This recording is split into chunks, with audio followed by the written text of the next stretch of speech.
पोक आतंक भयरे गाँ लोके घर बाहरिबाकू भी डरुछंती लोके काहेकि ना एही भुईरोल पोकंक आक्रमण रे जणे व्यक्तिंकर जीवन जाइथिबा अभियोग होईछि। ठीक सुनिले आज्ञा एकथा आमे कहूनु एमिति किछि अभियोग आसिछि भद्रकरू। भद्रक ब्लॉक ओलंग गाँव रे देखा देइछि एभली अभावनीय घटना। स्थानीय लोकों कहवा अनुसार एही गाँवर रामचंद्र पंडा नामक पूजकଙ୍କୁ भुईरोल पोक आक्रमण करिबारु तांको जीवन जाइछि। गतकाली विभिन्न स्थानरू पूजा कार्य सारी निज घर को फेरुथिले रामचंद्र। घरठारू मात्र किछि दूर थिबा एक बाउंस बुदारे बसा करी रहिथिले विषाक्त भुईरोल पोक। संगबद्ध होई वृद्धंको आक्रमण करिथिले।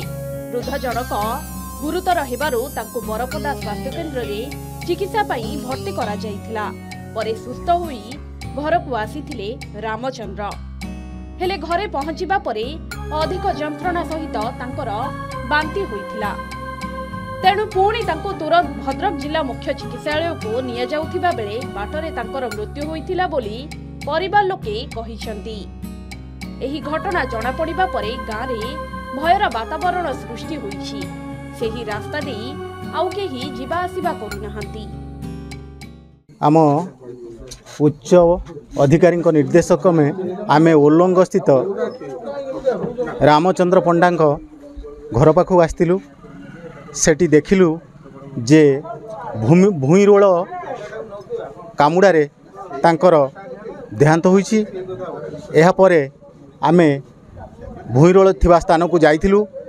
सेठारे से भुईरोल गुड़ी को घोड़ाइबा पई और से बसा को भांगिया पई आमे चेष्टा करछु।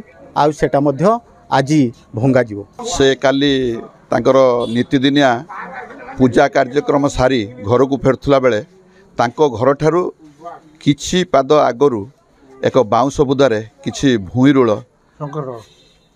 थिले जो थे कि से समय से जानी पारि नांती सेही बाट देई कि पार होतला बेले से भुईरोल गुड़िक आक्रमण करथिले एवं से अति मात्रा रे अतर्कित भाव में दौड़ी जाई घरे पहुँचला परे से मेडिकल को मध्य जाई बरपदारे ट्रिटमेंट नहीं।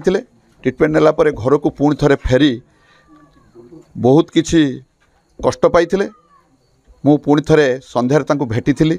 संध्यारे भेटला परे तांको पुणी थरे मेडिकल को नवा पई चेष्टा करथिली। से राजी होई नथिले। से कहिथिले मु मेडिसिन खाइछि, इंजेक्शन नेइछि एवं लोशन लेपन करिछि। निश्चित भाव में बरफ घसला परे किछिटा रिलैक्स लागुच भल हो जिवो। किंतु परे जानिया पाइली सकाल समय रे से तांकर किछिटा हेतिला वोमिटिंग हेतिला एवं वोमिटिंग परवर्ती समय रे से किछि निजको दुर्बल फील करथिले एवं घरर बहु माननकु कहिथिले एवं तांकर जो पुत्रा माननकु कहिथिले जे मते डाक्तरखाना नै चलो मु बहुत निजको दुर्बल माने करछि। से माने 6 ରୁ 6:30 भितरे भद्रक डाक्तरखाना को नबाकू चेष्टा करी सरमंगा रास्ता रे पहुँची थिले। सेईटारे तांकर प्राणवायु उड़ी जाइथिला बोली जहा तांको घरर लोकंग सूत्रर प्रकाश।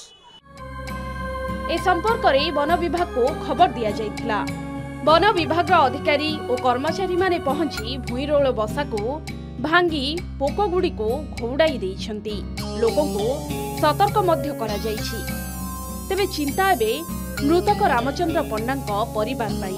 जणे गरीब पूजक होइथिबारु तांको परिवार को तुरंत सरकारी सहायता देबाकू ग्रामवासी माने दाबी करिसेंती।